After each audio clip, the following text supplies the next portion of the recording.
E antes do funeral do Papa Francisco, como nós dissemos, o presidente norte-americano Donald Trump e o presidente da Ucrânia, Volodymyr Zelensky, se reuniram para discutir um acordo de paz. Foi uma conversa relativamente rápida, mas a gente vai repercutir isso com o Danilo Porfírio de Castro Vieira, professor que sempre colabora com a gente aqui na Jovem Pan News. Professor, muito obrigado, viu, pela gentileza mais uma vez em nos atender neste sábado à noite. Grande abraço, bem-vindo.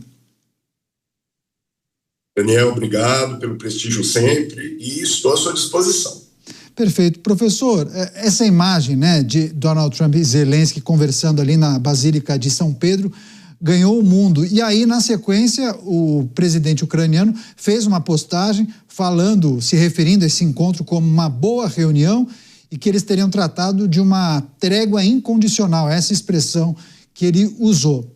Pouco tempo depois, Donald Trump fez uma manifestação naquela sua rede social questionando se Vladimir Putin estaria verdadeiramente interessado em alcançar a paz e chegou até a falar em imposição de novas sanções.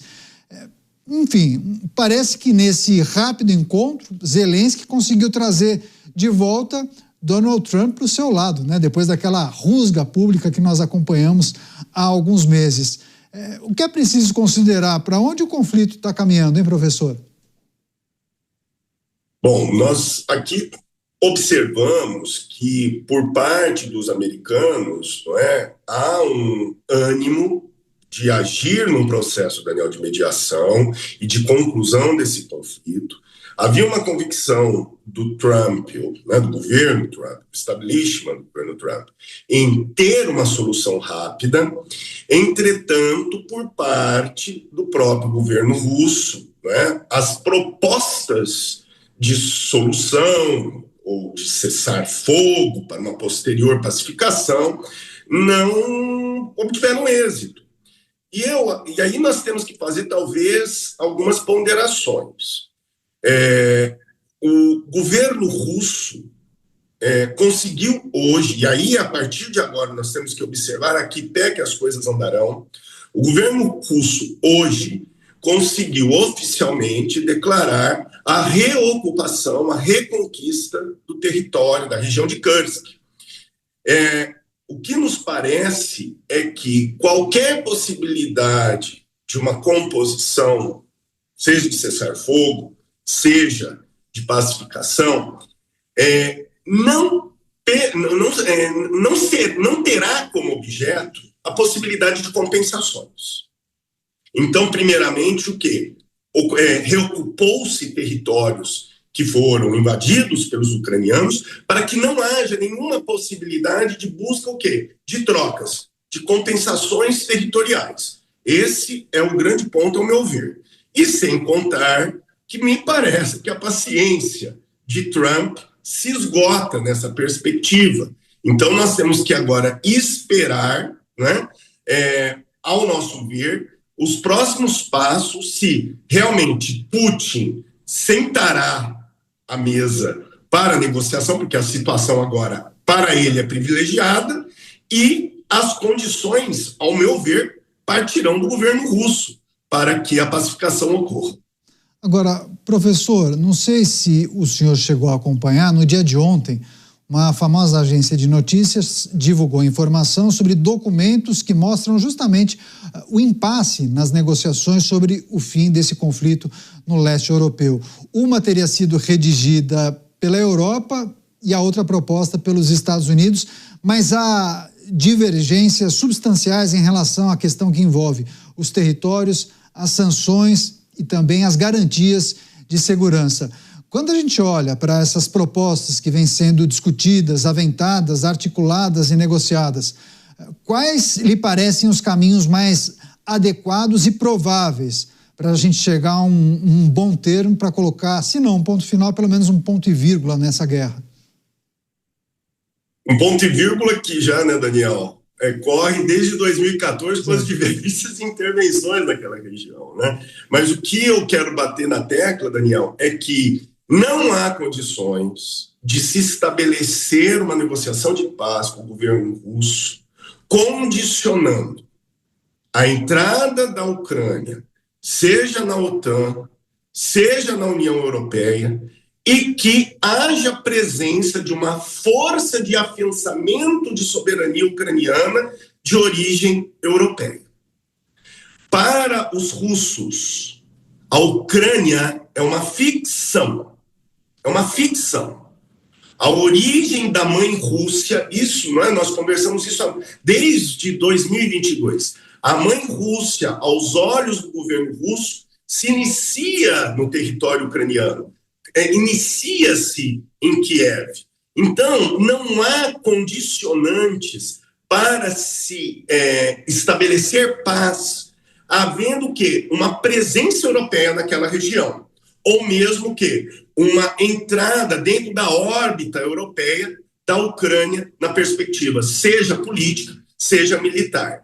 Então, perpassa por isso. Tanto que o próprio Putin e o próprio Trump levantaram, se há de se falar de forças de segurança, tem que ser de países neutros, né? Levantou-se até a possibilidade de trazer o Brasil para essa discussão, né? Para trazer uma força militar de pacificação.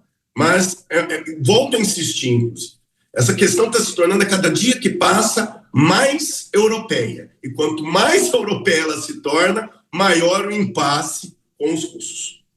Professor Danilo Porfírio de Castro Vieira, de Relações Internacionais, colaborando com a gente para discorrer sobre o atual momento dessa guerra no leste europeu.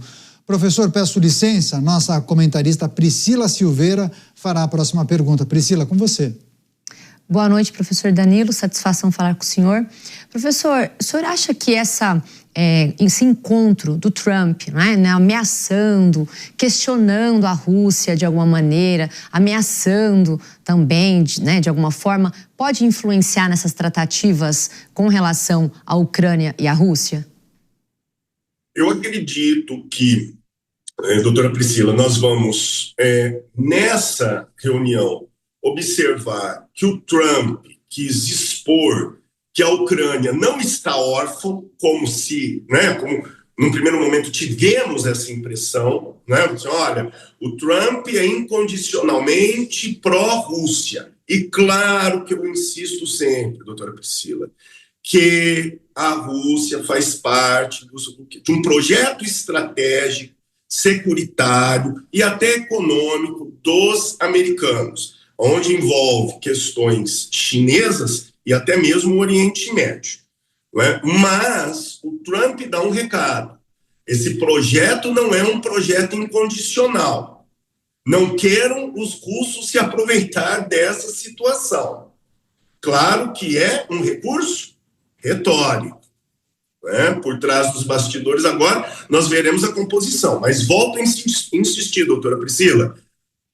Agora, com a reconquista de Kursk, nós temos que ver quais serão os próximos passos, porque agora acabou qualquer possibilidade de discurso de compensações territoriais. A Rússia está numa situação de conforto agora. Agora, professor, já dá para elencar e projetar quais foram as principais consequências desse conflito no leste europeu para o restante da Europa? Não faz tanto tempo aqui que nós falávamos sobre uma mudança de estratégia dos governos que entenderam que seria muito importante investir mais nas suas forças armadas, enfim, esse talvez seja um aspecto. Quais outras consequências você gostaria de listar aqui? Eu gostaria de bater na tecla da OTAN, do destino da OTAN. Por trás de toda essa história, nós estávamos observando um redimensionamento da organização do Tratado do Atlântico Norte, que nasceu como resposta a combater uma Guerra Fria lá nas épocas da União Soviética. E que depois do fim da Guerra Fria, a OTAN perdeu a sua finalidade, Daniel. Perdeu a sua finalidade. Tanto que nós vamos ver ações da OTAN ao longo da década de 90 e dos anos 2000, na Iugoslávia, Guerra de Kosovo, Guerra do Afeganistão, e nem sempre foram exitosas. A OTAN nasce para ser um instrumento de ação americana, do hegemão americano. E o que observamos agora? Fica claro, né? Uma ratificação de Trump 2 daquilo que ele já falava em Trump 1.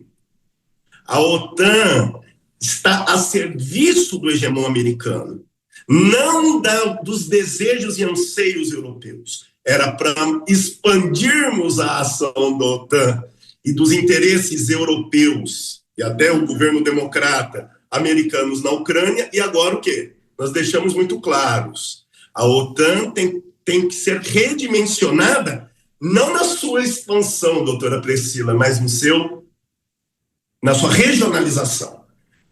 Na verdade, a Europa, como já sabemos, tem que se preocupar por conta própria da sua segurança, não contando mais com essa lógica do paladino norte-americano, né?